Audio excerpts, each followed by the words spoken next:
Greetings, everyone. Pete Pardo here from Sea of Tranquility. Welcome to a pretty special edition of the show. We've got a very cool guest, and this kind of came about by chance, all the way from the UK, right? I think that's where you're living these days. Yeah. I'm Mr. Steve Hughes, comedian, musician, guy's been doing all sorts of things. But what I found out is he's been spending a lot of time watching Sea of Tranquility.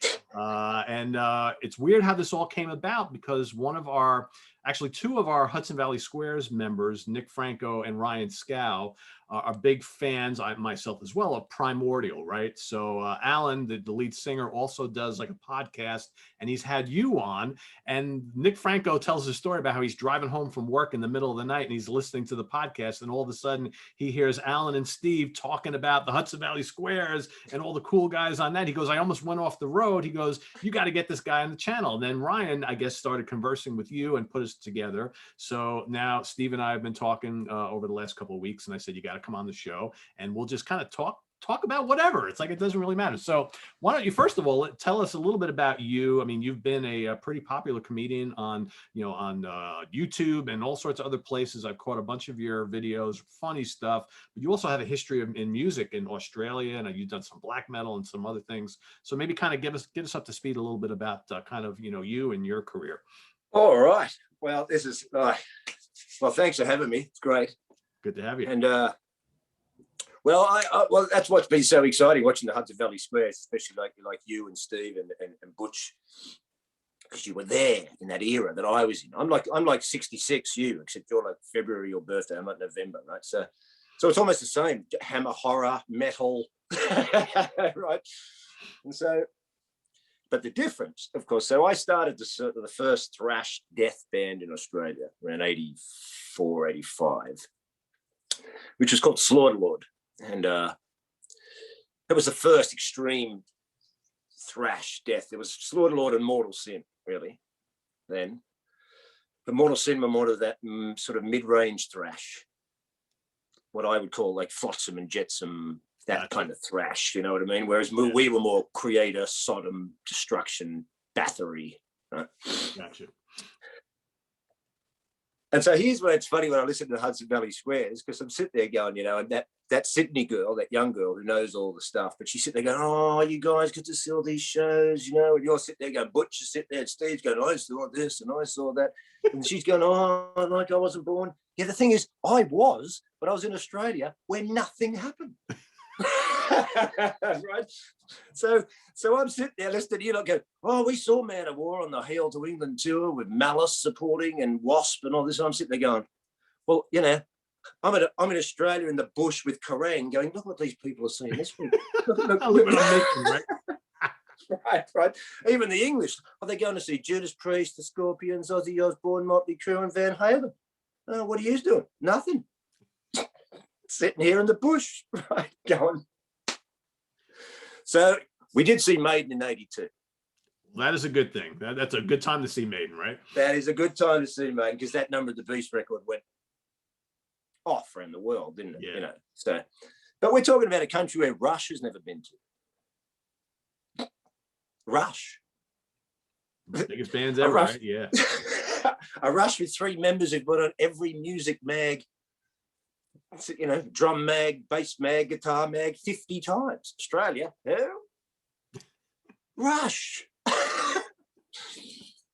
But I did see Maiden, so that was Clive Burr, and that's the thing that made me decide, right, I grew up, I didn't like sport, I couldn't do maths.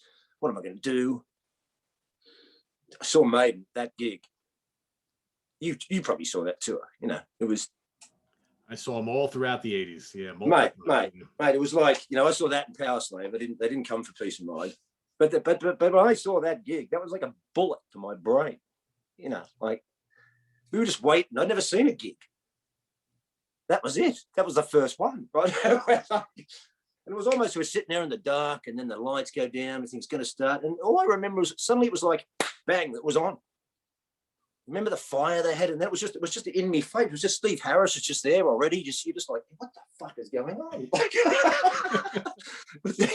And that's when I just sat there in the audience going, I'm going to make a band. I've got to make a band. And how shitty was it for you to see that and experience that, and then nothing came after it? And you're like, I got to get the fuck out of here, man. I want to see more of that, right? I tell you what, we did see. We got a few back then. We got Motorhead in '84, I think. It was all right. We got Def Leppard on Pyromania. We did get that. Okay. In a small venue, which is pretty cool, like 1,000-seater. So that was. Oh wow, yeah, because they were already a big deal by then here. Yeah, wow. So then we saw Twisted Sister, Stay Hungry. But by the time that I was getting into thrash then, and so and when I saw them actually live with the makeup, I went, I don't know. And I was never a massive Twisted Sister fan. Right? See, here's what's interesting about sorry if I rant too much, folks, because I've been in a room for 12 months and I'm a comedian and I haven't. But it's like sometimes I was talking to Ryan about how I get into metal. It's like, see, when I first got into metal, it was like probably listening to you got to hear Kiss around the 70s and all that, didn't you? Like so you were kind of already in there, like Butch. When I listened to you and Steve Keeley, you kind of got this. But when I was 10, you didn't know what Kiss was in Australia or the bush. Like so we just hear, like, we get a record once a month or something. So you get the Beatles or ABBA, right? And then all you get the radio, Casey Kasem, Top 40. Remember that guy, Casey Kasem, American Top 40. Yep. And so we'd sit there, and there was a bunch of songs I'd always wait to hear, which was Stairway to Heaven. But this is the time I didn't even know who sung these songs. Like, I just wait on the radio. You used to wait. So you'd wait for Stairway to Heaven for that mystical sound and that heavy bit, and Hold the Line by Toto for that guitar sound. It's like by this guy. I watched an interview with him this morning. He's the best. He's the best. He's the best, man. He's the best, man. And then what was the other? Supertramp, Logical Song. Oh yeah. It's to Take Me Away, that song. Steve Winwood, While You See a Chance, Take It. And Krista Across Salem. Right? They were these 5 songs that I kind of used to I didn't even know who sung them. It was just like a gift. You'd say, oh, there it is. Right? It's like this. But the first record I got was Bat Out of Hell, 77. I did get something. Which I was obsessed. Now, was that album as big there as it was here? I mean, Bat Out of Hell was enormous here. I think it was pretty big. I was only like 10 or 11 then. But well, I watched you and Martin do that show where you were discussing records that had heavy covers but weren't that heavy. Yeah. And I love Martin's perspective, but I don't always agree. And he was saying that, like, it's not really heavy metal, it's more Bruce Springsteen and Billy Joel. But I would disagree. Maybe musically, but I think bombastically and sort of the drama and it was like metal to me. It was just motorbikes. The vocals are over the top, right? And it's just big production values. Yeah, I mean, I agree. And you know what else fired? I think later on in life, I worked this out. I think, the lyrics in that album are so American that they trigger, because here in Australia in that time, we get a lot of American stuff. We're all growing up and Lost in Space and Gilligan's Island and I Dream of Jeannie and Happy Days, and it's like we're half English, half American, And so, what was I going to say? Yeah.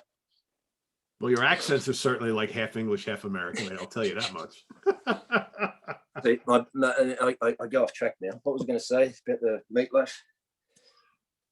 Oh yeah, but those lyrics, So I think it really triggered, because if you listen to the lyrics in that album, it mentions mountains, God, Levi's jeans, the promenade, teenage sex, school, baseball.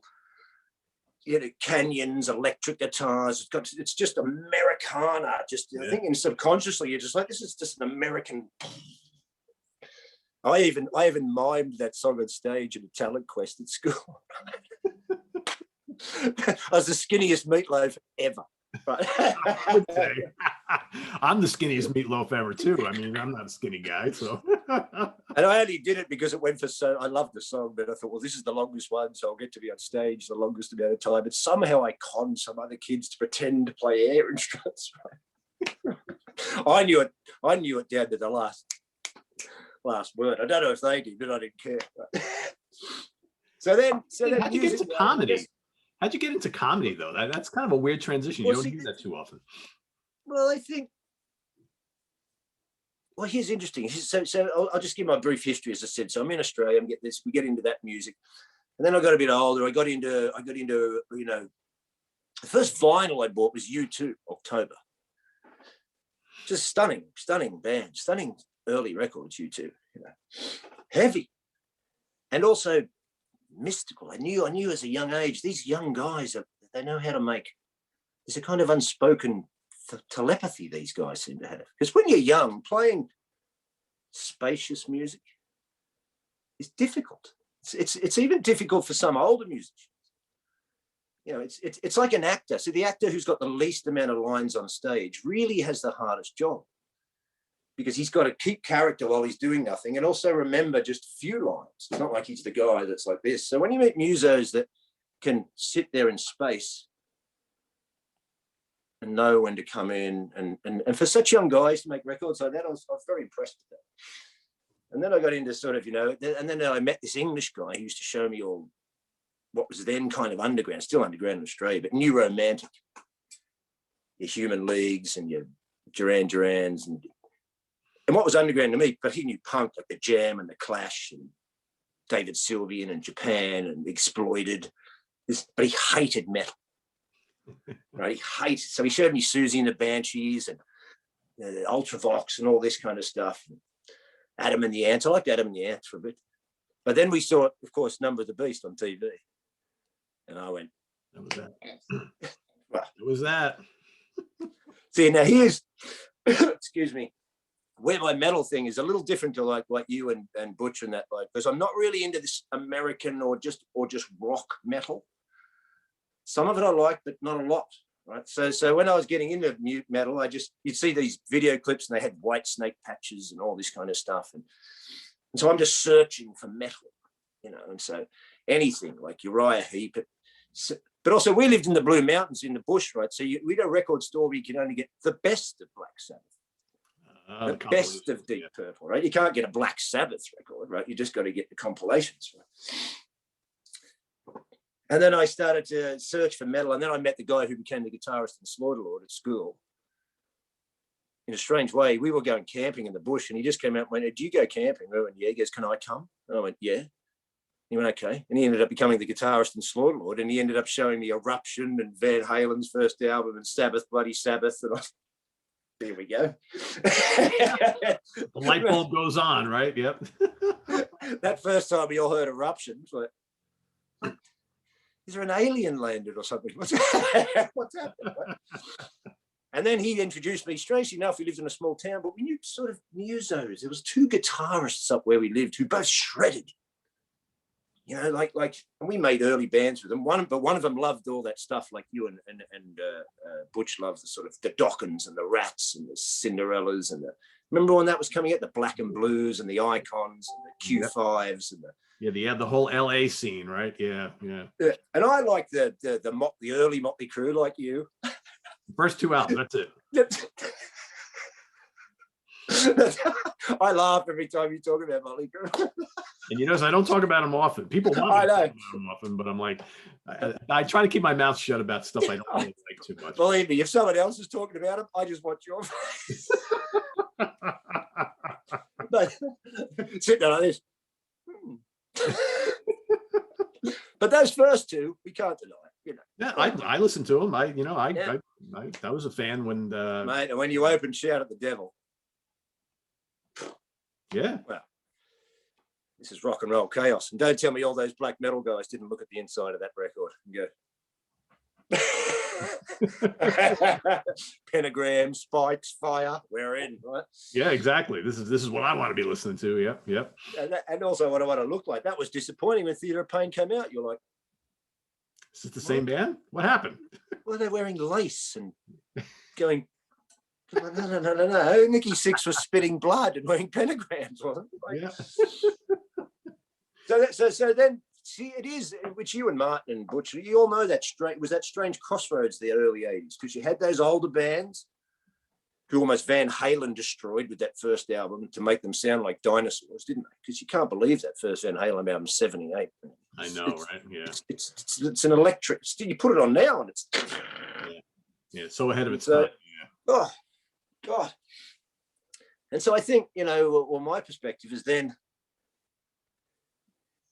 so I'm getting into the priests, the Dios, the Maidens, you know, I was massive into Maiden, of course, and the priests and the Black Sabbaths and the Scorpions, but like Chris Allo, you know, Blackout, Animal Magnetism, Love Drive. Love Drive.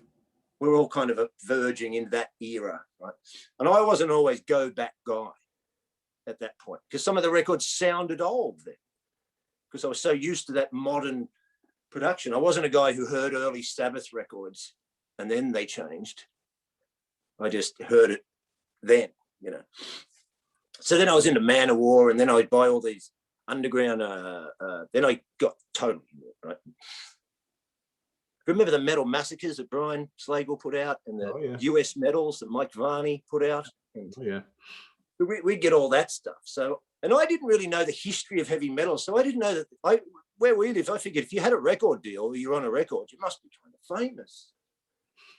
Right, that's how we thought. So I started tape trading. So I was writing to like the bass player from Liege Lord, Matt Vincey from Liege Lord. So I had me pulse on that US thing, but I didn't know that it was a new thing. I thought it was just American guys who played metal. So all that Hellstar and Liege Lord and Obsession and Warlock, was it? And no, that's the German one. The Warlord and Warlord and Witch Killer. Yep.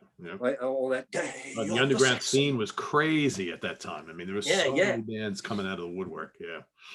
And so, but I think there was something subconscious. You know, I loved the Priest and all this, and then of course you started to get underground European thrash coming in. But when that thrash hit, because we all know after Number of the Beast, after the Defenders of the Faith, after Blackout, all those bands to me, that's when now they're trying to conquer the US, aren't they? You know, because they've got that, all those records have taken them into the US market. Yep. You're right. And so now you what? Well, their audiences, we want that US Midwest. So next minute you got Defenders of Faith and suddenly KK Downing's got a perm and is wearing things. You're like, we saw that. KK looks like a poodle. What the hell happened here, right? And what's that silly little flying V? Where's the proper flying V? What's that silly one? Right? But I guess we were lucky because also thrash hit at the same time. So when I heard, of course, Venom, I was massively into Venom because that was, you know. And then I think, you know, because as I said, I didn't like the Rats and it just didn't, you know, it's not. So I think subconsciously I was just waiting for something. You know, I was getting into like the Man of Wars, the Venoms and the Witchfinder Generals and all that kind of stuff. And then, but then when I heard Kill 'Em All, Fistful of Metal, Show No Mercy. Yeah, that did it for me too. Yeah, I got swept away by thrash in a bit. Right. Yeah. As soon as I heard Kill 'Em All and that guitar and that thing, I was like, right, here we go. And Fistful of Metal, Charlie Bernarda's drumming. I'd only had a drum kit for a year. I was listening to that going, I don't even know. It's like listening to Eruption. What's this guy doing? Right? Yeah, right. And so then it was almost like, as I saw Henry Rollins talk once, he goes, you know, in the late 70s, I was into the Zeppelin and the Journeys and the rock, you know. But then I heard the Ramones and Clash and the Sex Pistols, and it was kind of like, zink.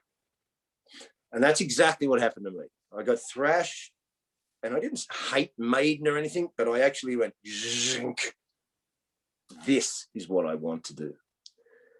And it did seem, but here's the great thing, because I was so isolated in Australia, because that it went so underground, thrash in that sense. Because you remember even in the metal mags back then, there was a kind of hatred to these thrash bands from the journalists back then. Because all your Bernard Does and that from Kerrang and all that, because really they're guys that have grown up 10, 15 years older than us. And so they still wanted to push, you know, Rush and Deep Purple and Sabbath, and so they were always on the covers. You had to talk about the thrash bands because you couldn't ignore them, but you're not going to give them the cover spot, and you're not going to give them the big 3-page spread, right? No. They got to be in there somewhere. So yeah, they have to have a little article, maybe a little show review, you know, like they played at such and such club, Slayer and, you know, 2 other bands or whatever. That would be it. It wasn't until probably like 86 or so where totally. you couldn't ignore the thrash movement anymore. No. Because And I think one of the reasons is, well, because metal, always good metal rock, comes from great musicians. You know, that's why I always used to laugh at the mainstream. They go, "Oh, heavy metal, so stupid." And I thought, you so have no idea, right? And then, but I think what happened with thrash also is like, that's when guitar riffs took over from vocalists. Yeah. You know what I mean? Like, so you're not listening to Eric Adams or Klaus Meine or Bruce Dickinson or Coverdale or great singers, you know, Gillan, masters, you know. Next minute, it's like young kids. We can't find a singer. I mean, living in Australia in the bush, we used to listen to Man of War and all this kind of stuff, Maiden.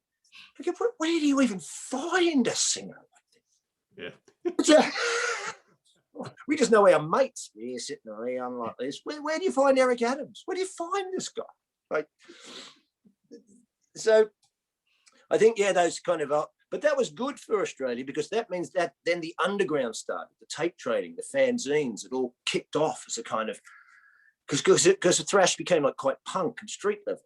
You know, now it was do it yourself. You know, you see Kirk Hammett with a black metal badge on the back of Kill 'Em All. It's like, oh, he's one of us. You know, like, yeah. It's not Bruce Dickinson who you love, but how do you become Bruce Dickinson? He's this.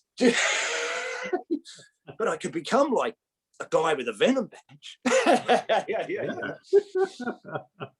And I liked the music better. It was tough. And so then, of course, it was everything. Then it all kicked in around that era, and I went deep into the underground. So now it's all Bathory, Creator, Destruction. And like you and Butch and that talk about, it was all by record covers.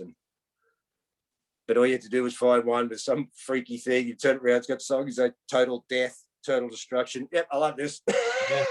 And, you know, and back then you bought albums based on covers, or just someone said, hey, this is good. Okay, I'll buy it. Whereas so many people nowadays, it's like, well, I want to go listen to it a couple times on Spotify. I want to go check it out here. I want to go play it on YouTube, and maybe then I'll buy it. We never had those options back then. No. Right? And it's much better. I think it's better the old way. Yeah, I mean, it's like, you know, you see something like this sitting in the shop, you're like, look at that dragon, holy shit, I'm buying it. It's got to be metal, it's got to be good. Right now, people, they want to, you know, they want to make sure they've listened to it 10 times before they spend the money on it. It's like, it's crazy. And do you know what I don't think they understand? It's like when you have those shows like, you know, records you sort of didn't get, and now you're really into. Because that can happen too. You might buy a record and you don't like it now, but you might like it in 5 years. Yeah, it happens. So, you know.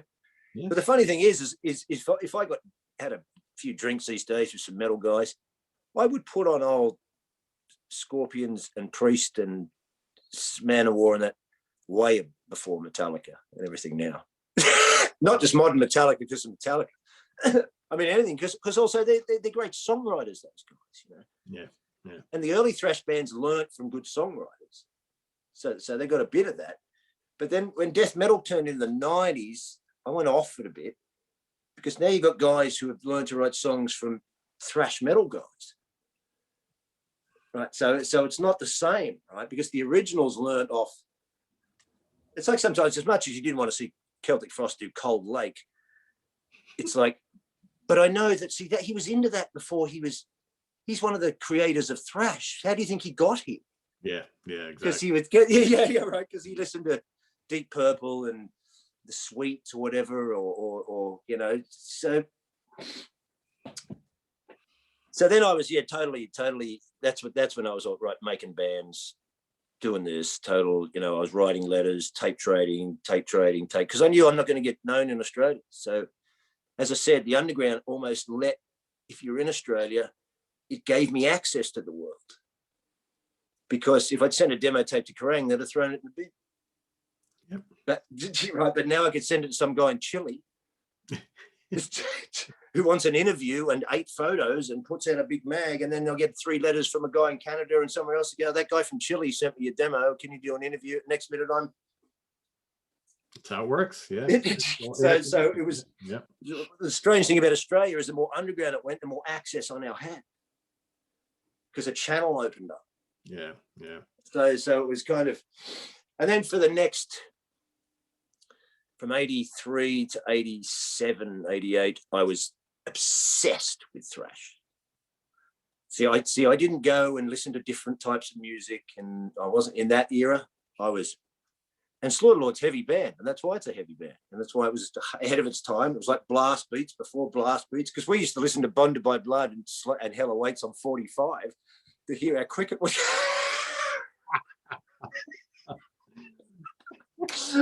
Maybe we could go that fast. It's like the first day I bought Sodom in the Side of Evil. I went home and put some Honker voice on it. I heard it. I pulled the needle off. I rang me, mate. I've got a record. Yeah, it's faster than Slayer. I'll be around in 10 minutes. Faster is better, right? You know, this is, and I think being an artist type and a bit of a nut, I did like the eccentricity of that. I still like eccentric music. And then suddenly you started getting King Diamond and Merciful Fate and Celtic Frost, and you'd never seen them, and where did they come from? You know, like, we're in some country town in Australia. Who's these guys in the bush in Switzerland? You're like, so our whole weekend we just get some pot, go into the bush, and smoke weed, and put Celtic Frost on in the car and scare the shit out of ourselves. Listen to Merciful Fate and Venom and Celtic Frost in the bush, just nothing else to do. You know? And so then for that 5 years, I was just thrash, death, heavy. How heavy can it get? But then around 87, because also sometimes people go, how come these people can't make a band like they did when they first brought the first record out? Because they were 16 when they made it. Yeah. And by the time they get to 21, they've changed. Even though they're only 21. The truth, yeah. But you mature a lot in those couple of years. Yeah, right. It's like, I spoke to Ryan the other night. I meant to tell him this, because remember that one he goes, I think Slayer got shit when they stopped dressing up and singing about Satan. Yeah. Remember that shit, right? But I thought, I understand what he means, but see, they were so young and in metal world. And then you reach a certain stage, you go, I don't know, being a 24-year-old man, if I can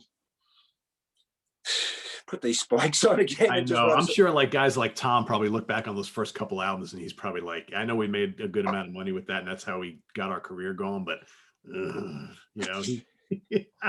I mean, I love it because it's your kids. You were just metal. You know, your whole world was metal. You know, ours was anyway. It was just, and as a musician, you change it. You know, you can't. The first two Creator albums are still great. They still got that magic on it. They're still brutal. You know, they've got magic, like Raining Blood. Remember, magic. like when those came out, how brutal and how extreme we thought those were. I mean, you look at it now and it's like, all right, compared to what they did afterwards, but there's a hell of a lot more extreme music out there than Creator. But at the time, I mean, Creator was kind of doing kind of like what Slayer was doing, but faster, more furious, right? And all that stuff was just kind of coming out of the woodwork at that time. And I remember being like totally taken with all that stuff. It's like, wow, and then Destruction. I mean, that first Destruction album, the first two albums, faster than anything. I mean, just like, it's crazy, right? I mean, you listen to like Metallica and Megadeth and the US bands, then you hear all this shit coming out of Germany and you're like, whoa, what is going on over there? I like this, right? Oh man. But see, the US bands were tighter. They had better players. Yeah. The musicianship was better. But but the savagery of those Destruction, Creator. I mean, I ordered In the Sign of Evil in an import shop, right? Because I heard of this band through demo trading, and then the EP came out, so we ordered it on an import record. And the same as you and Butch in those days, wait 2 weeks. yeah, right. Then the guy rings you, it's here. Yeah, I can't get on the train quick enough. That's right. I had to go to Steve Keeler's shop, to get all this stuff, and he would have stuff that you would never find in any other shop. He was like, if it was an import, it was metal, he was bringing it in, right? So you'd see weird albums sitting there, like, it's like, what the hell is that? He goes, oh, it's good. I'm like, all right, I'm buying it. That's it. We had one called Utopia, which is still going. It's a bit of a mainstream. The way Steve's shop has expanded, probably, but back in when we went was like down these stairs and small, and you'd hang there for hours. Yeah. Just looking at. So I ordered In the Sign of Evil. I remember I went down to pick it up, and he goes, "Oh, I've got a bunch of other German stuff in with it." So I'm just going, okay. And there was Endless Pain. So I've got In the Sign of Evil and Endless Pain on the same day. And I'm just looking at the song titles again. And I pulled the picture out, and there's Mil Petrosa with that Manowar patch. I went, oh, that's yes. That's all I need to see. That's all I need to. But here's the frustrating thing, like Butch said that day on that show he did, when he said he went to Boston and found that Thin Lizzy record or something, then you had to wait 6 days to get back to play it. I took the creator back to my mate's house, and he's lived in an apartment block, and his brother was away, and he wouldn't let us turn the stereo up. And I had to sit there on the floor with the ear and the speaker. Because you had to hear it, right? You had to hear it. I can't wait to turn this up. And that Destruction, Sentence of Death, how we bought that, we found that by accident, walked in. Well, that was an easy buy from looking at the cover, upside down crosses and bullet belts and graveyards. We just went, but then we put it on. Remember the intro? Lucifer's Legions of Death. I read that. As soon as that voice started, we're like, give it here. We're out of there. It was such an exciting time, I could talk about it for us. Same as how we got Merciful Fate. My buddy, my guitarist, mate. Well, as I said, we knew these two, the old 10 minutes ago, and we knew these two shredding guitarists up the mountains.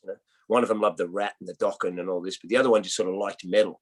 That's when I found Venom in that, and he introduced me to Unleashed in the East and Diary of a Madman, and we go to his room, he just had vinyl scattered, and we had to take Welcome to Hell home and hide it under the bed, like. Don't walk in the house with that.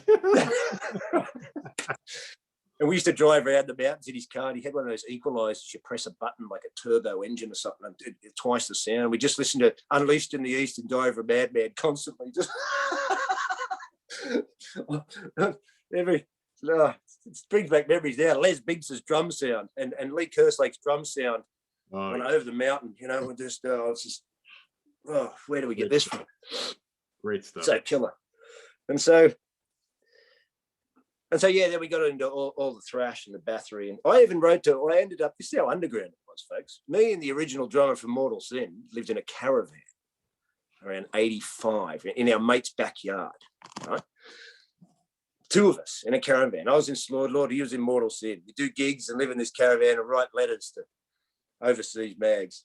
One night we're sitting around and we just thought, let's just write to these bands, right? So we got some records out and found the address on the back and wrote. So I just wrote to Bathory, thinking nothing of it. And then 2 weeks later, this letter comes with an autographed photo. No one had ever seen the guy. We got and he sends me chicken bones from the necklace and typed letters just going, do I have fans in Australia? We're like, yeah. Well, 3 of us, but Got him. And so then I was kind of in that world, but that was the frustrating part, of being in that world and in Australia. I'm connected to the underground, but I can't get to do anything. And so when I listened to an interview with Away from Voivod the other day. It's like, we made War and Pain, and we did this, and then we met Celtic Frost, and they said, do you want to do that? Do you want to come on tour? And this, see, that would have happened if we weren't there. Down there, yeah. Same as when I moved to Europe to do comedy, it happened.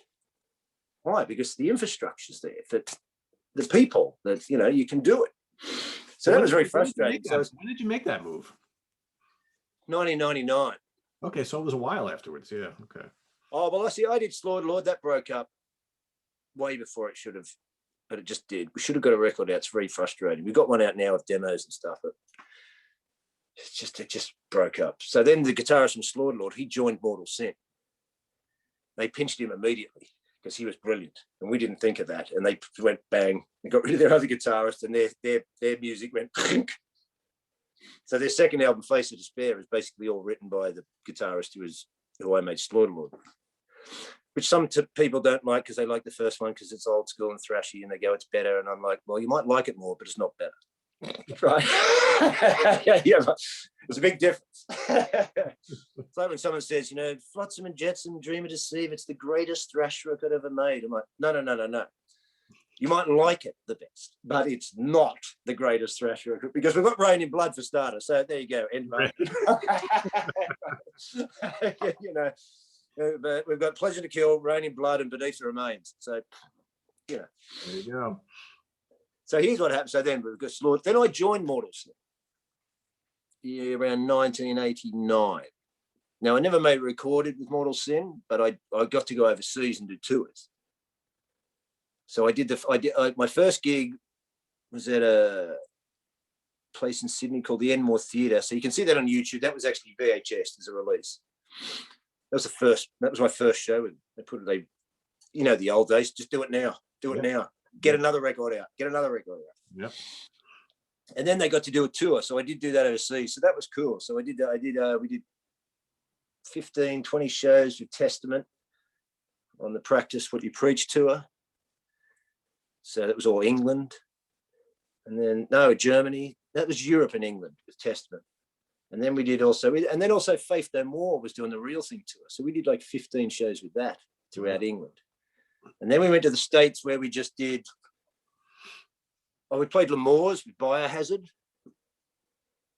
And we just did sort of showcase gigs like the Whiskey and some gig in Boston and the Cat Club in New York, Manhattan. I can't even remember where it was now, but somewhere. L'Amour's, that kind of stuff. But here's the frustrating thing about being an Australian band. Then you do that, you're at Hammersmith Odeon. I mean, that's a pretty good effort. I didn't get a drum kit till 1982, and I was at the Hammersmith Odeon in 1989. That's into it. Yeah, oh yeah, hell yeah. But see, here's the frustrating thing about being an Australian band. Then you do that, you get back to Australia.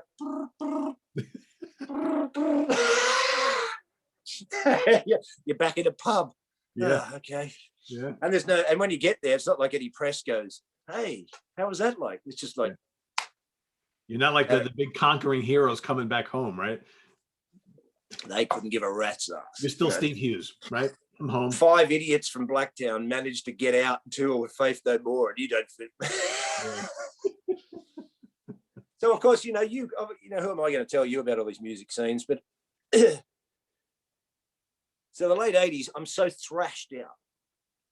And I'm not, I've been into it since I was 16, that like those bands, I just suddenly started going, I've got to listen to different music. Thrash and singing about metal and the devil can't be it. I'm getting older. I'm not a dumb guy, That's the thing. A lot of these guys are smart guys. You can't make In the Night Side Eclipse at 16 and be a dumb guy. Yeah, true. yeah, you know what I mean? Like, so these are talented people. Not to put myself on a fucking horse going on, but I'm just saying, like anyone from 16 to 21 is a big difference. So next minute, here's what was so great. We had moving pictures, Rush, sitting in the car. We had a tape of it. It sat in Mick Burke, the guitarist from Slaughterlord's car for years. Right? We just used to listen to Limelight and YYZ. Right? It was they just sat there for years. Right? And then about I can't remember when, we just went, give me that tape. And then all of a sudden I just became obsessed with Rush, right? Like thrash. So it was like another resurgence. Like thrash had symbol grabbed me out. And then I heard Rush, and it was just like another bullet to the brain. But I'm like almost like those Dream Theater guys, all that era of where some Rush fans who've been into Rush from the beginning don't like that era. That is the era I like the most, sort of Farewell the Kings to Roll the Bones. Not wrong with that. A lot of great stuff. Yeah, right. Like, because suddenly when I heard Signals, it wasn't like I'd already heard Moving Pictures when it came out. And then it came out, and I was a little disappointed because it's not like the way it was. I just went Rush, Power Windows, Hold Your Fire, Presto, no matter what it is, right? Permanent Waves, and I was just obsessed. So that's even when I first watched your show, and you go, "No, I don't like Hold Your Fire." I'll sit and go, "I got to talk to this guy."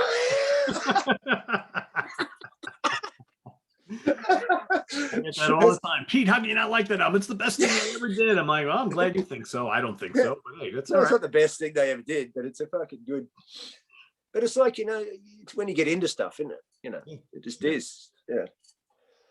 It's like Maiden. I really don't, I listened to some Maiden last night because I was watching you and Nick Franco, and I know how much he loves Maiden. So I did. I chucked some Book of Souls on and went for a walk around the block. And actually, I only heard the first track by the time I got back, but I was going, "That's pretty fucking good, actually." Oh, it is. Yeah. Oh, yeah.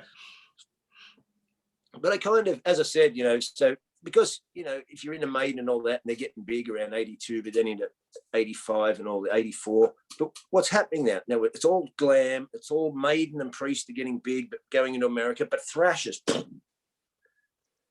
So which way are you going to go? And then those kind of mid-range American heavy metal bands like you and Martin talked about kind of just fell nowhere, like Anvil and that. You're not Slayer, but you're not the Scorpions. Yeah. So where do you go? You kind of get lost. That's a thrash. Yeah, I mean that Anvil totally never fulfilled any of the promise that a lot of folks claimed that they would get, and they just kind of lost in the shuffle.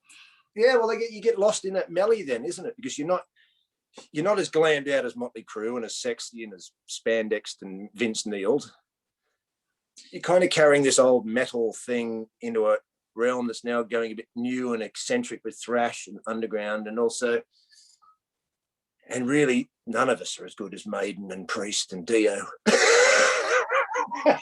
Right. So if you're not as good as those guys and you sit in the middle nowhere, you kind of get washed away, But then the 90s hit, like me and you both know,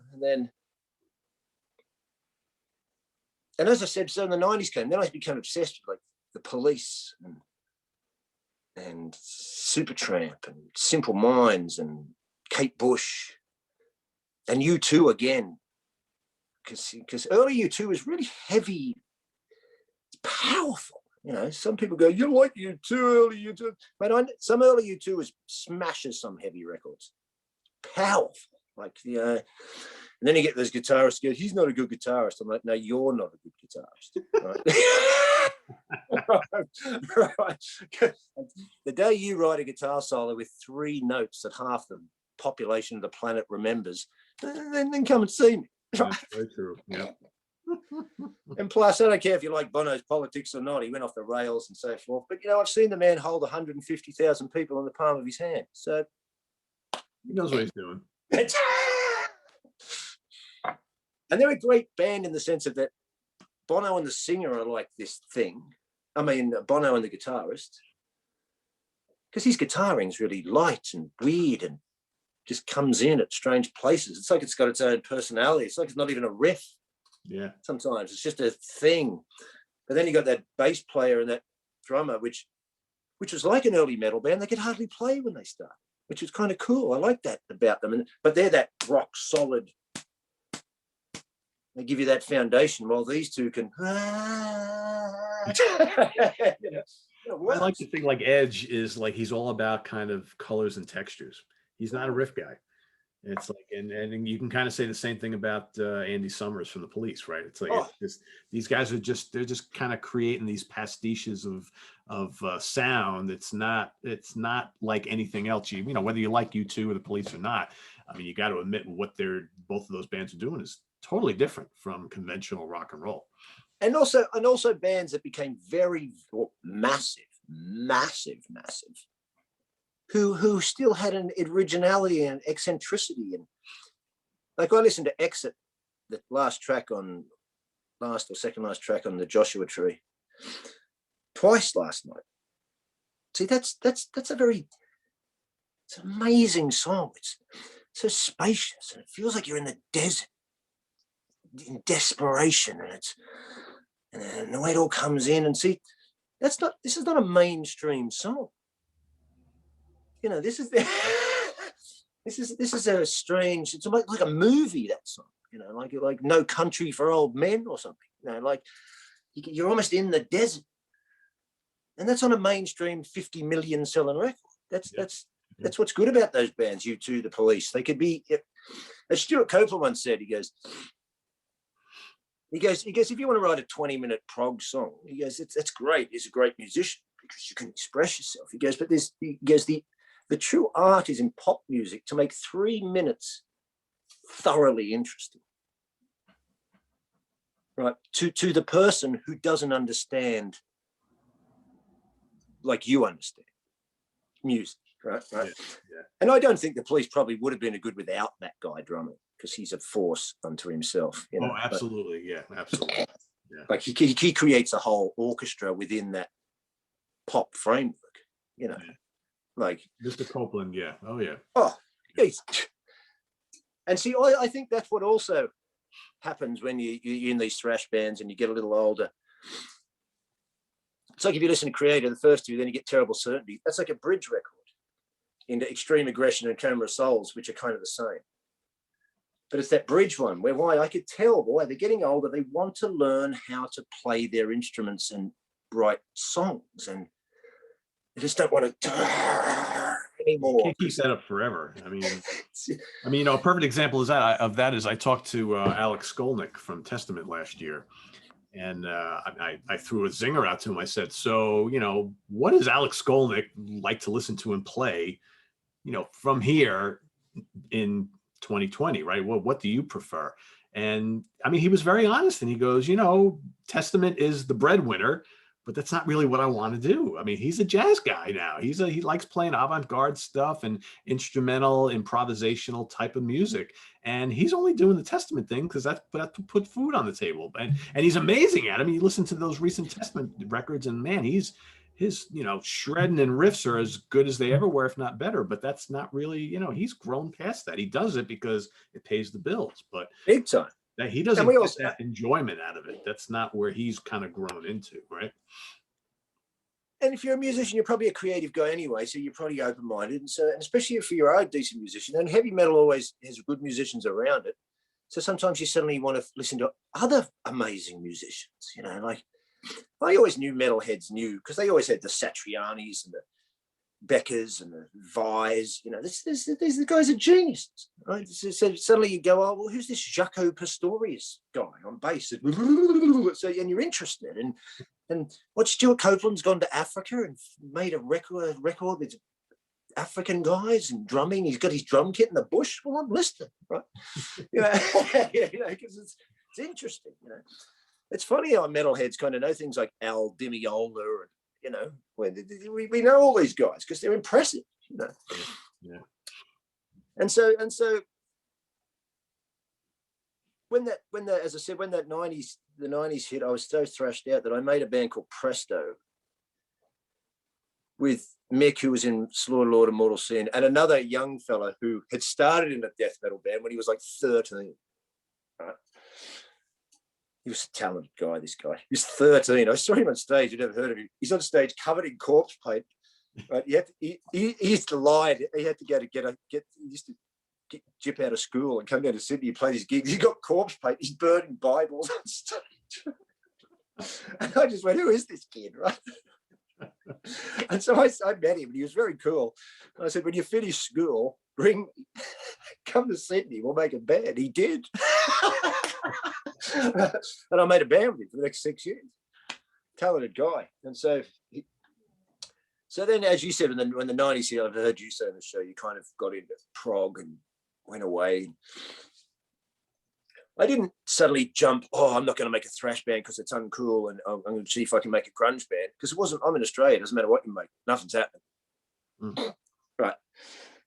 But as I said, I just changed. I suddenly wanted to know, how did Sting write this song? It goes verse, chorus, middle eight, verse, chorus, end, and none of you noticed. It's right. You didn't notice it. And you think, it's that easy. No, it's not that easy. No. Because there's something else going on here. This is what's happening here. And you realize there's personality going on. It's like I like PJ Harvey, and there's a film clip where she's just basically sitting in a bra or a top and some pants on a chair, not even looking pretty, for the whole song, just sitting on a chair. And it works. And people go, that'd be easy. Okay, you sit on a chair and get someone to film you. And keep someone engaged for 4 minutes, right? Yeah, exactly. Right. I got a feeling you'll just look like a dork sitting on a chair. Right. So there's something going on with these people. So it becomes interesting because they're artistic, and there's something else that's not as tangible as just music. Just something else is going on. I was always excited about that. So then I made this band Presto it's started off with little bits of metal in it because we were trying to work out how to write music, you know, that didn't involve cymbal grabs and 48 riffs and all this. And so eventually I made that band. We made 2 records, toured with some big bands in Australia. It was kind of it was still a hard band to sell, but it was the 90s too, because what did you have? You had like Tori Amos, 9 Inch Nails, Primus, Soundgarden, Screaming Trees, Nirvana, Jane's Addiction, Alice in Chains, that whole, which was a kind of, as much as it kind of destroyed some of the metal and all this, it was still kind of interesting. And it was a bit PC in hindsight. Soundgarden, I mean, it's Pearl Jam, everyone's, oh, the Paul this and the Paul that. And Nirvana's like, oh, I don't like jocks. And I'm like, come on. But see, I didn't always see it like that because I kind of like those bands, and Red Hot Chili Peppers, so I just can't stand. But it's like, but when I first heard them, they were kind of interesting because we heard them on Freaky Styley. And when Faith No More only had 1 record, and these 2 punk chicks I lived with had Bleach, Nirvana, you know, when no one had heard of it. So it was just kind of grotty. I think Bleach is better than the next one, you know, because it's just filthy. It's a dirty, filthy record, you know. And so that was kind of exciting. We saw Fishbone at that time. Remember Fishbone, that band? Yeah. One of the greatest gigs I've ever seen in my life. Whole bunch of nude black blokes playing saxophones at 1,000 miles an hour. It was unreal. And so the 90s, I spent a lot in that, making my own band. It was kind of weird and like, I know you kind of don't like that grunge thing. I wasn't into it, but if I like some music, I just like it. So I like some Pearl Jam songs. I like some Soundgarden. I like the early stuff. Ultra Mega OK more. That beyond the wheel. You can't deny that's massive, right? Oh yeah. You know, and Faith No More was eccentric and weird, and Primus. So and Tori Amos could even fit in there, you know, and then 9 Inch Nails, because I think the first 9 Inch Nails album's a masterpiece. So that Downward Spiral, it's a masterpiece. But also in the 90s, then I met these 2 fellas. This is where I got back into black metal and made the Nazul albums, which is kind of, again, one of the first really extreme black metal albums out of Australia. Because the keyboard player, he was the sound engineer of Nazul. He was a professional. He's still a professional sound engineer. Won awards in Australia now. He did my Eternum album, my last album. He came and saw our band Presto, and he liked it. And he goes, listen, do you want to just come to the studio? He worked at this big studio in Sydney. He goes, just come at midnight and I'll just practice engineering and you can have tapes. He goes, you can't release them, but you can just have them. I'm like, yeah. And then he found out I played in Slaughterlord and Mortal Sin. He goes, I've got this black metal band with the 2 other guys, but we don't have a drummer. At that time, the singer was just doing the drumming, right? But he couldn't, they just drop him in because he just blast and just blast and very funny. One day the singer was telling me, he goes, Steve, you know that song on the demo? I go, yeah. He goes, one day I was trying to play like this. He goes, I looked down, my feet weren't even on the pedals anymore.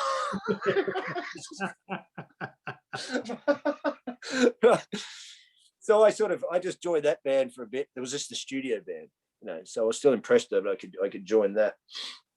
In fact, the first track I ever played with them was like 4 a.m. I did a live Presto show, took my drum kit home, drove back to the studio. They had a drum kit set up. I listened to the song once. They just said, just blast. And I was just so the first track I did with them, I don't even know the song really. I just but that was kind of freeing for me because I'd always been kind of structured in the way I want everything well done. So it was kind of, I enjoyed that. Like, who gives a fuck? Just go crazy. And so then I made 2 records with Nazul, which is very extreme black metal, and then Presto fell apart, like they all do, right? Yeah. But at this time, I got into comedy. And you asked before at the beginning of this interview, how did you go from music to comedy? Well, that's what's interesting. I think when I watched the Monsters Dens, because I relate to that too, because it's so Dracula films and all that stuff I grew up with, just graveyards, just, you know, I was watching those vampire films. And I think metalheads and musos, they like three things. Some of them like the metalhead ones like horror, but they all love comedy. Yeah, yeah. So If you watch a lot of the shows we do here, there's quite a few of them that are actually pretty funny. I mean, I've got some. Hello. Oh, he's like a natural John Belushi kind of, just off the cuff. Butch has great comic timing. He did one the other day when someone went, what was it? When what did Lynn say? No, there's a question. Someone said, Lynn, what's your favorite Joni Mitchell album? Butch just goes, I'll be back in a minute.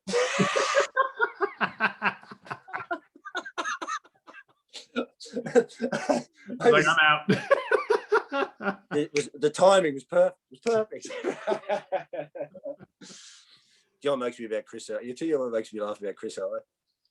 Sometimes when he drops one, like the other day when he goes, well, that's the old saying, I'm not gay, but $20 is $20. What I love is how everyone in the panel then laughs their head off, but he doesn't seem to notice. So anyway, my favorite Black Sabbath record. Everyone drops a bomb and then he moves right on, right? Everyone else is like, did that guy just say that or what? Did he just say that right? And he's just like, yeah. I don't like Never Say Die. I got 9 copies, but I don't like.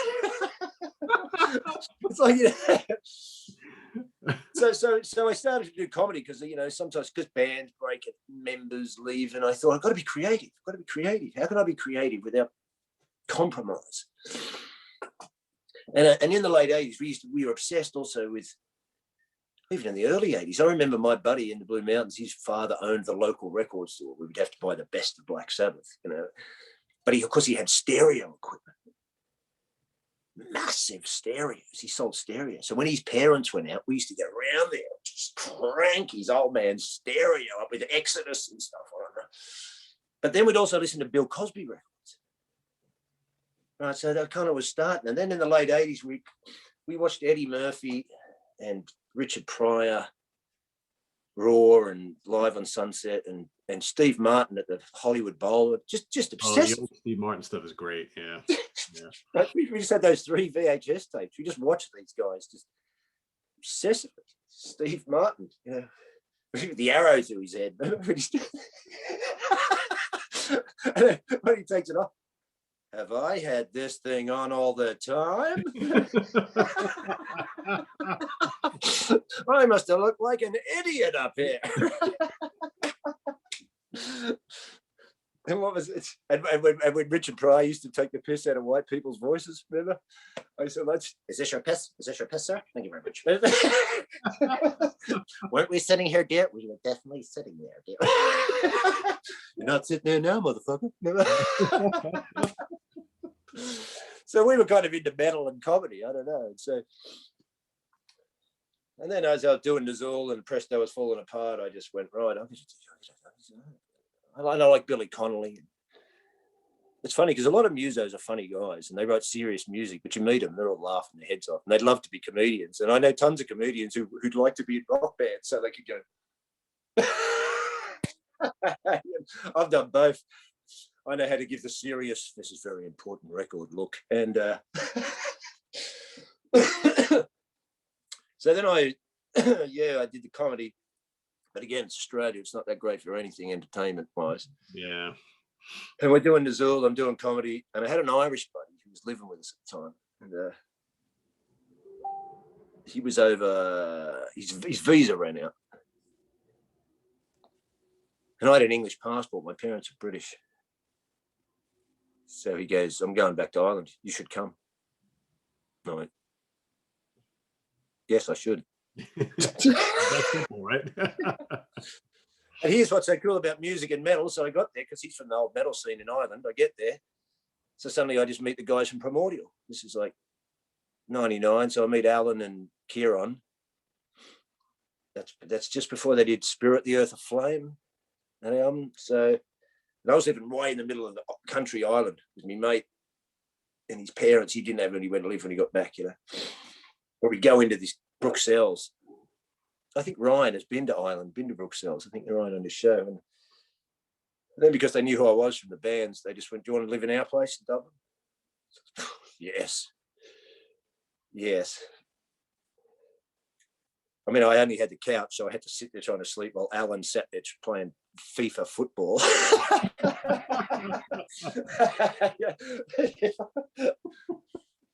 But that also got me to do I did one tour with Primordial on drums, because their drummer couldn't get a month off work.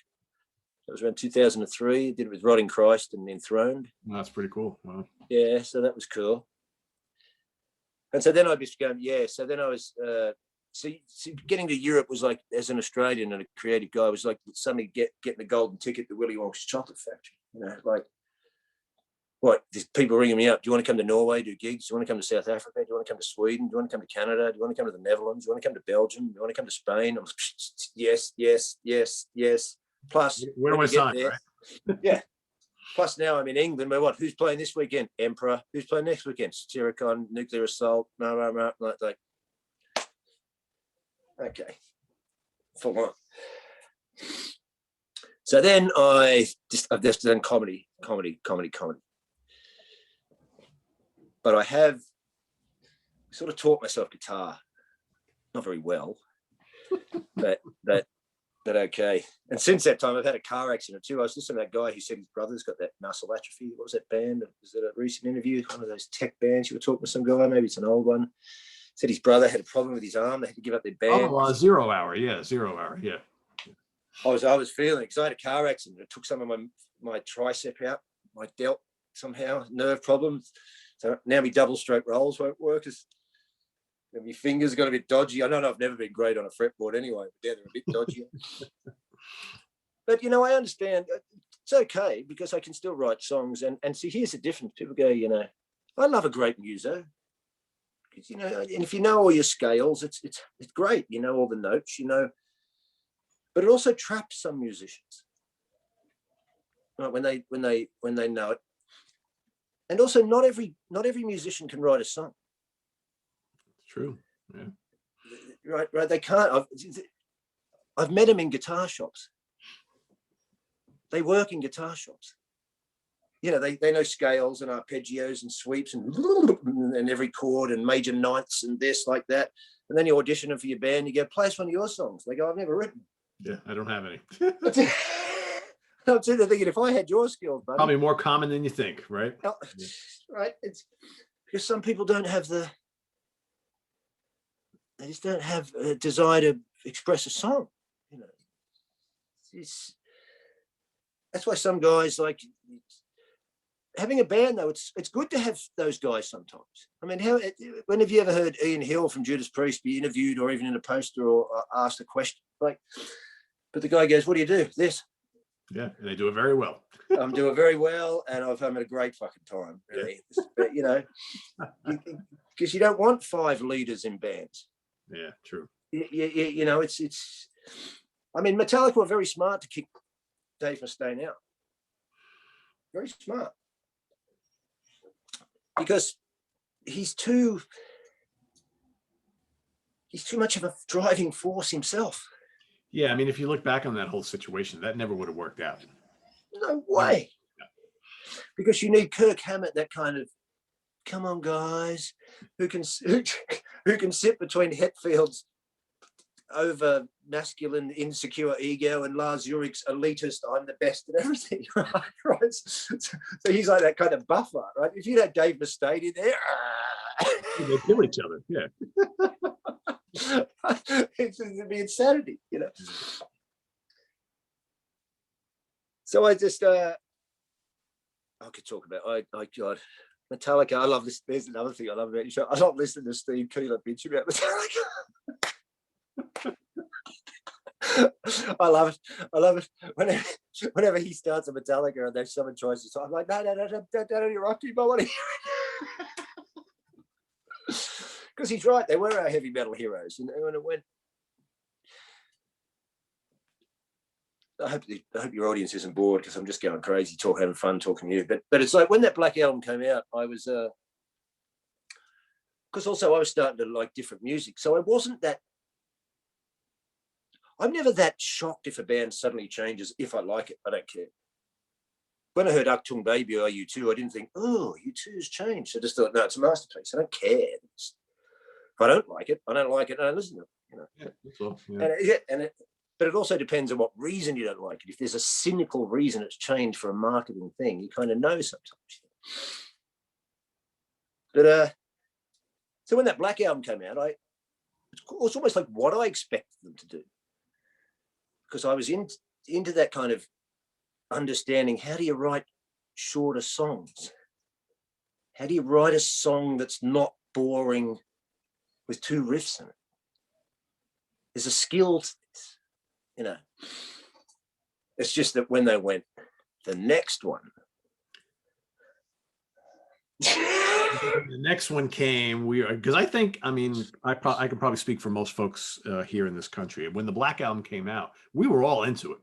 It's a great I think record. we were all pretty happy that they were doing bang up business for it, with it, I should say. But then when Load came out, we were like, wait a second, this is not really what I want to hear from these guys. And then I think we started to go back to the Black album and say, well, you know what? A lot of that got really overplayed, and now the band is dressing differently and they're making different kind of music. Maybe that album really wasn't as good as we thought it was. And that's when we were like, all right, we're jumping off the Metallica train at this point. That's kind of how I dealt with it. And then they put out the second Load album, and I was like, oh, forget it. I'm done with these guys. Oh, mate. You know, it's still, you know, can go back and listen to those first 4 albums, sure. But then all of a sudden, the Black album, to a lot of the really hardcore fans, the Black album became like the start of the slide. Oh, totally. We kind of And soured also, on that album, right? But I think most people, you know, will agree that when that album came out, we had no problem with it at all. No, I didn't have a problem with it. You know, I thought it was really heavy, and of course that album is the entrance album for a lot of Metallica fans. Okay, absolutely, yeah. Absolutely. Right. Whereas we've already. So here's my theory. If you've got time. Here's my theory on Metallica. I thought about it because when I see Steve going, they were our heavy metal heroes, and he's right. They were like, they had something, you know, they had an X factor, and it was an amazing records to make at 22 years old, you know, and I think a lyricism and a more personal approach to lyrics than a lot of metal bands had ever done. You know, it's about rock or history or chicks or booze or fun or this or that, but it's not, you know, hey, I'm feeling like this. You know, that was for other musos to do, you know, oh, yeah. Peter Gabriel or someone, right? Who I love. Same here. Mate, I see, but I'm another one. I love that Us album. Us. Like, I saw Martin do the albums that follow up the other day that aren't as good, and I just listened to Us the day before, and I'm going, nah, don't agree with you. Us holds up better in a weird, eclectic way. So is amazing, but it's more songs, and they're more normal. Whereas, even though they're still masterful, Manu Katche's on drums, one of my gods, you know. But I love Us. It's a pulsating. Tony Levin. Oh yeah. And so here's my theory on Metallica. We know Kill 'Em All, Ride the Lightning, Master of Puppets, and Justice for All. We know that that's metal. It's an American thrash metal band with European influences. Mm-hmm. Right? And it's bombastic, it's big, it's fucking Venom badges, and it's metal, and it's fuck you to the mainstream, no film clips, metal up your ass. Yep. Right, we know that. But then just in Justice for All, we get the one film clip. But it's still killer. It's a great film clip, and it's tough, and it's good, and it's played, and it's. I still remember that bit in the solo where they filmed James Hetfield's just kind of it just looks so fucking great, right? Like it's yeah. And then here's my theory. Then the Black album comes out. Right? So this is like, it's all black. We've got that snake. We've got the old logo in the corner embossed, but you can't see it. It's just kind of there. Now I think, like Back in Black, I think this is them ritualizing their departure, the death of their connection to just the heavy metal world. Right? Because I think they're going for world domination. So there's power in symbology and ritual. So you've got this thing, the logo's fading. It's all black, like Back in Black, like an armband, death. The next one turns up, Load, new logo. Yep. Like a skateboard sticker. Yeah. Right? It's like a skateboard sticker. What's on the front? Blood and sperm. Rebirth. Right? This is a rebirth, right? Suddenly, we're going to get Anton Corbijn, who just did Achtung Baby, to do all the photos and make it like Achtung Baby. Right? Because it's eclectic. And plus, we're going to get fur coats, cigars, sit around like this. Why? Because we're about to make 15 film clips, and the old metalheads know that we had an ethos. Right. But the new people we've got from the Black Album that we want, because we don't want to be this American thrash metal band with European Iron Maiden influences. We want to become an American rock band. Up with U2, Rolling Stones, Pink Floyd. Right? We know that these new fans don't know that old ethos. True. So we give them Lenny Kravitz's wardrobe, right? Makeup, different songs, Marianne Faithfull's running around, right? We've got different clips where, you know, the one with the Until It Sleeps, which is quite like that song actually. We've got these film clips, because these new audience, they don't know our old ethos. So now we're giving ourselves the right to do whatever we want, which also I agree with artistically, because heavy metal can be stifling. So now they're also just giving themselves the right to do whatever they want, right? And so because the new audience doesn't know this old metal up your ass. Yeah. And so when they go, oh, you old guys just not like it. No, because they've ritualistically cut us off. Right. And so when you get Reload, Anton Corbijn's done the photos again, but all the photos are metal. There's no fur coats. It's all flying V's and close-up sweat and necks next to microphones and drumsticks and flying V's out of focus and things and denim jackets. Why? To cement that old thing, hopefully try and alchemize these two worlds. But we're like, no. Nope, sorry. The music still sucks. Nope, sorry. So, you're not tricking us. We know better. We were there for the man. and it's also and then later on it becomes almost, you know, I can't deny James Hetfield was sitting around with Lars Ulrich in his bedroom listening to fucking Tigers of Pantang. I can't deny it. I know he was, right? I know. You don't write those records if you're not. But then it becomes a little cynical later on when he comes on stage and he's got tank patches and all this, and he goes, is this, I know you were that kid, but I don't know if I trust this anymore. Yeah.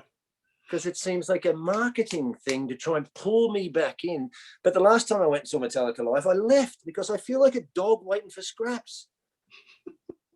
You know what I mean? Like, and they start Creeping Death. I don't want to hear Creeping Death. I've heard Creeping Death since 1984. Play something else. Play Trapped Under Ice, and don't stop at the first chorus and change it into another one. Right? I don't want any medleys, right? Of like 4 of my favorite tracks, each a minute and a half each, right? Because I know. Yeah. Because they're like, oh, we're still going to give you that, right? We're going to give you that little bone, but then, you know, we're going to play all this other stuff that we'd rather do that the fans don't want to hear. Yeah. And it becomes frustrating because you're into it. Trapped Under Ice. What's up? Where's that bit? Here's another little theory I had, right? Because remember Metallica just took off. You remember? It's not like they faltered. Oh, it's like the Concorde taking off, you know. Mm-hmm. I was a full-blown metalhead in the 80s, but when I moved to the suburbs of Sydney to make Slaughter Lord, I met a lot of guys who were just normal Australian blokes, right? Just blokes who lived in the suburbs, right? They weren't metalheads or anything like this, but they all got into Kill 'Em All. It just did something for some reason, right? And I thought about this a lot too, right? Them and Slayer, right? Especially watching Monsters Death. Remember when Metallica opened? They'd open with the Good, the Bad, and the Ugly theme. Mm-hmm. Right, which I thought was fantastic.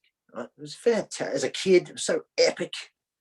I had a bootleg, Fucking Nuts, I think it was called, and it had an interview with Dave Mustaine on one side, and I've lost it now. Someone stole all my original records, 600 of them back in the day.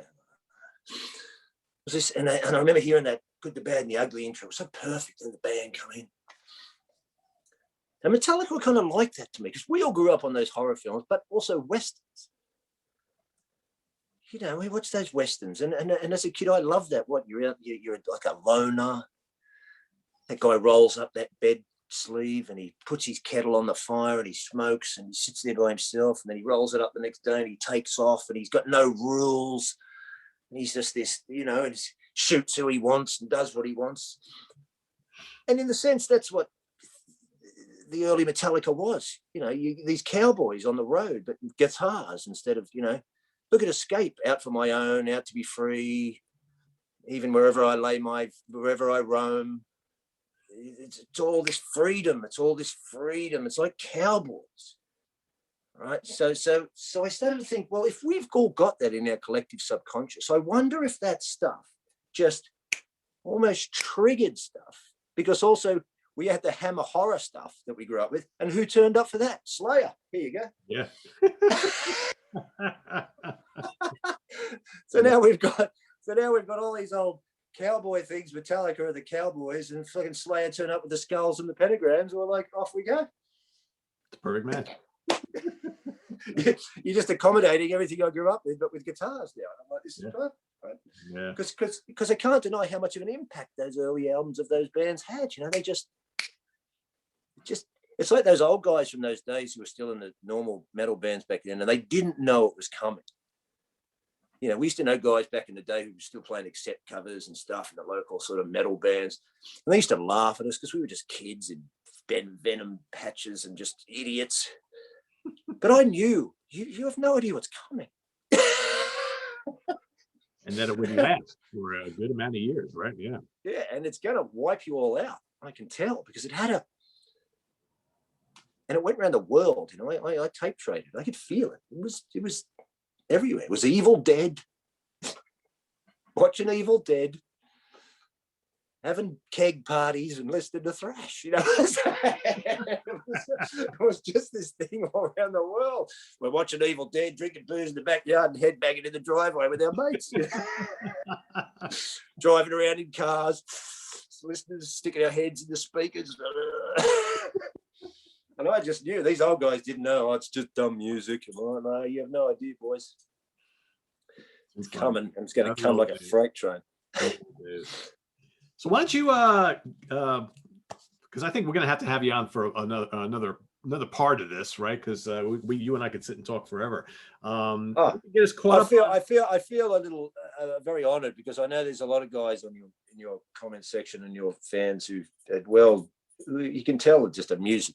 I read the comments, you know, guys who know what they're talking about. I'm sure they'd love to come on too, especially everyone being locked up. No, you'll end up with the Hollywood Squares with about 9,000 people on it.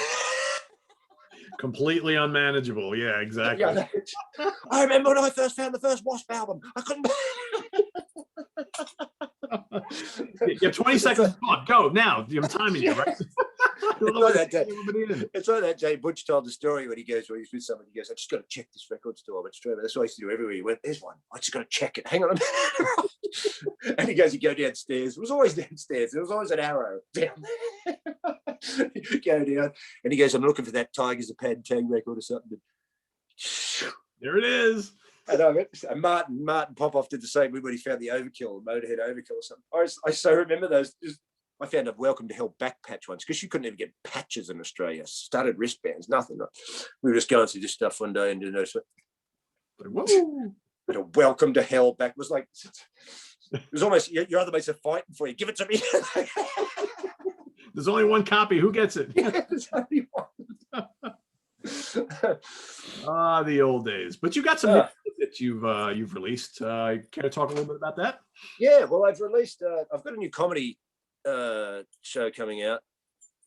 It'll only be streaming at the moment because of all this rubbish getting stuff printed. Called Are You Serious? That'll be probably available. I think it's available on my. Do I have a website? I have to speak to my manager. It was probably on Spotify or streaming. I don't know all this world. I don't like this world. You know, I like buying vinyl and going, $2. And then and I've got the Eternum album out. It's on Spotify. I don't know. Ryan's got a copy. I said he could send you one over if you wanted to hear it. And that's coming out on vinyl probably in about 7 weeks, Okay. I think. So 6 tracks. I recorded that I recorded it myself, all of it. Singing, guitar, bass. I got actual guitarists to do some solos. I was watching the video and it was pretty impressive. Yeah, you got the one guy who's in there doing all the flashy stuff, right? But there's you actually, up there playing the guitar, right? Actually, that's the one solo I played because it's got about 4 notes in it on one string, right? but it still works, you know. But I got some other guys, excuse me, to come in and actual guitarists, you know. so there's one guy from Nazul and one guy from I know in Sydney and a guy from, you would know that, one of the guys from, remember that Swedish band Wolf? Oh yeah. Kind of priesty. Yeah. Johannes Axman, the guy that plays in that band. He just happened to be in Sydney having a holiday, and I was doing a comedy show. And next minute, the manager from the comedy show comes backstage again. There's some Swedish guy here. He says, "Can you wear this shirt?" I'm like, it was a bit cut tight. It was a bit Motley Crue '83, you know, for a comedy gig, right? So I'm like, oh, maybe after, right? And he comes back, and he wasn't your typical stoic Swede. Because you can meet them sometimes. Hello, yes, I'm very excited. Right? But he was just like some Californian guy, except with a Swedish accent, having a great time. Right? Then I was hanging out with Wayne, the original drummer from Mortal Sin, then, and he was living out in the suburbs. I was going out to his house on the weekend. I was going to be this Johannes guy. Do you want to come out and meet Wayne from Mortal Sin? Everybody else, of course. Then suddenly I just said, "Do you want to do a solo on my record?" No problem. Why not?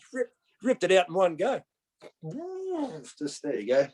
So that's coming out, 6 tracks. I'm just finishing another film clip at the moment, which I've gotten into making videos, because a lot of the Australian stuff, all my stuff, I've done all this stuff in bands, and I've got no videos of it, no photos. Australia is strange. We could have a whole conversation on that. So I started to archive some of my old stuff from the scraps of footage I have. So I've been making some Presto clips and a Nazul clip, and I made a Slord Lord clip. Cool. Got Fenriz.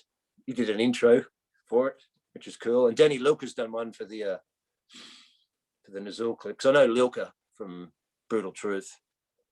I met him because he came to Australia with Brutal Truth. I had the first pressings of the first Nazul album, and I just went, "I reckon you'll like this, mate."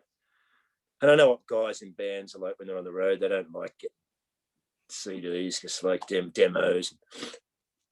I tell you when it did work, when they found out I was a comedian. But sometimes I'd go and see local gigs here, you know, bands, international bands, and I'd meet them backstage or something.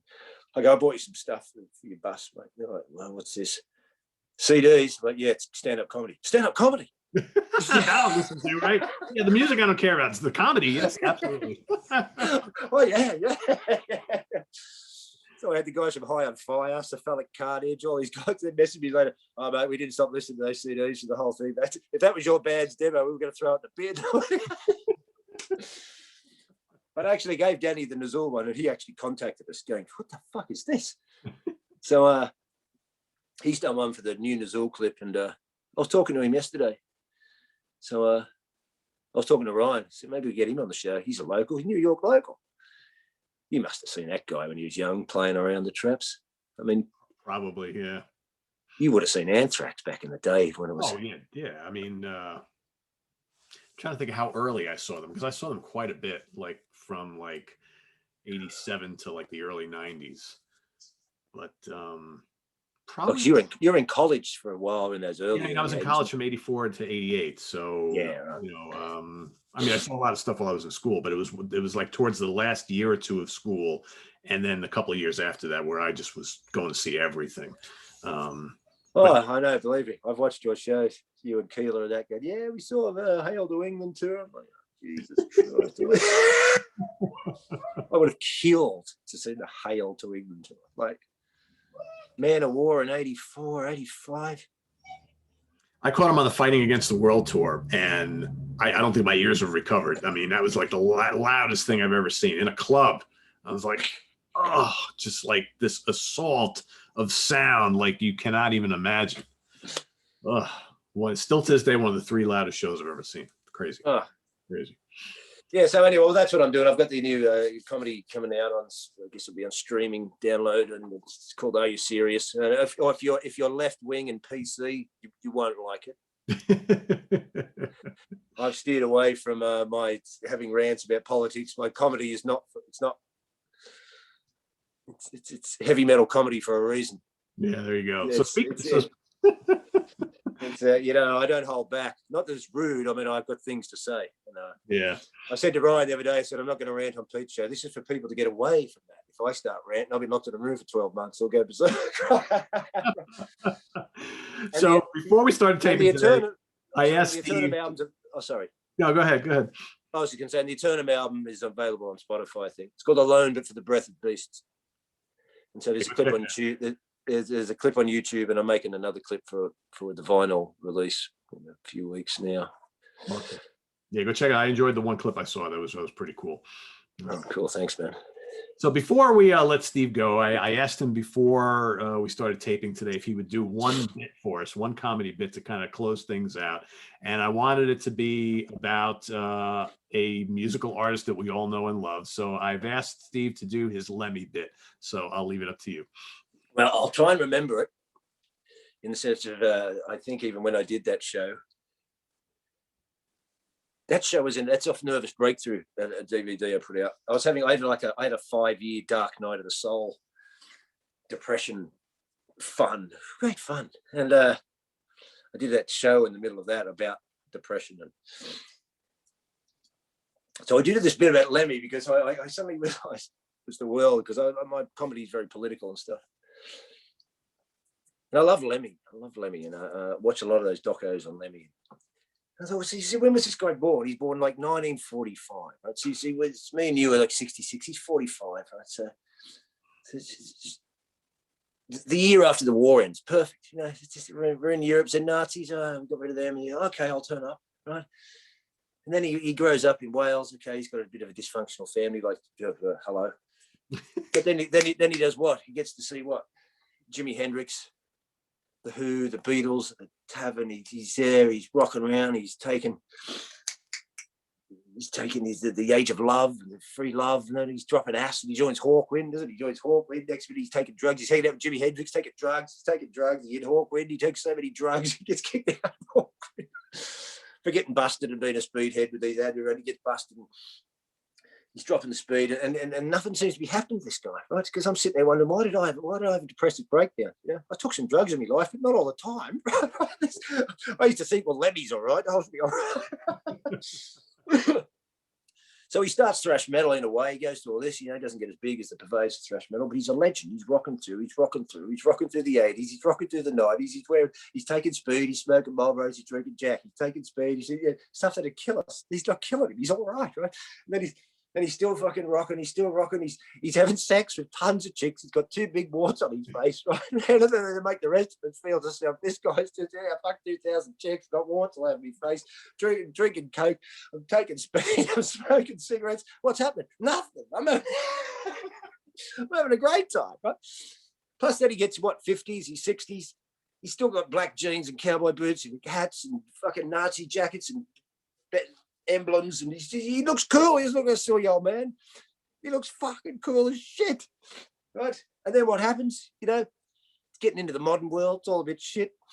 He goes away. He goes on tour. Comes back. Doesn't he? He goes to the Whiskey A Go Go for his birthday. He has a few drinks. Wakes up. He feels sick. His manager takes him to the hospital. They go, "You've got cancer." "I've got cancer." "Yeah." 2 days later, fucking dead. Right? Right?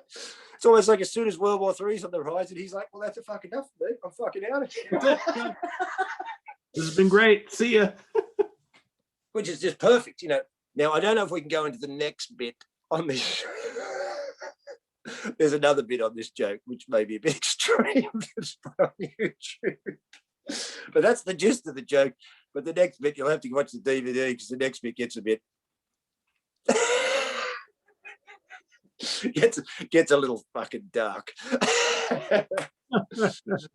And uses words that people made YouTube. I go, "Excuse me, Mr. Pardo." You need to refrain from utilizing Mr. Hughes anymore. That's the other thing I find funny is when the people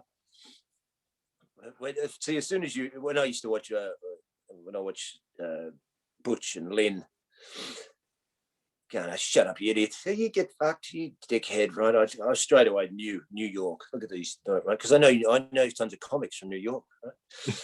so I'm just watching the bunch from New York, and when you start going, people are going, why are they so horrible to each other? I'm thinking, mate, you should meet New York comedians if you.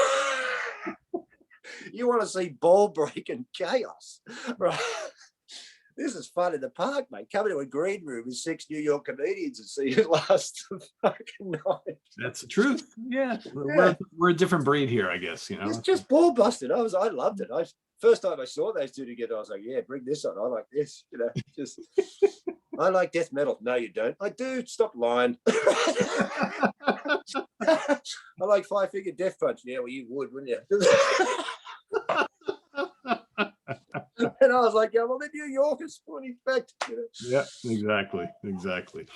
Well, Steve, I want to thank you so much for coming on and joining us today. I almost think that I have to have you on again and get Mr. Butch Jones and Chris Allo together, and we can all just sit and tell jokes and talk music, right? Because you know what I did think? I noticed that Butch and Lynn and you would sometimes drop Seinfeld lines. I'm like a Seinfeld connoisseur. I said, I love Seinfeld. Yeah. We're not men, Jerry. We're not men. We just burned down a cabin. Anyone could build a cabin. Well, 2 men could, not us. Yeah, well, 2 men. I could repeat it to me. I thought we could do a Seinfeld fucking show.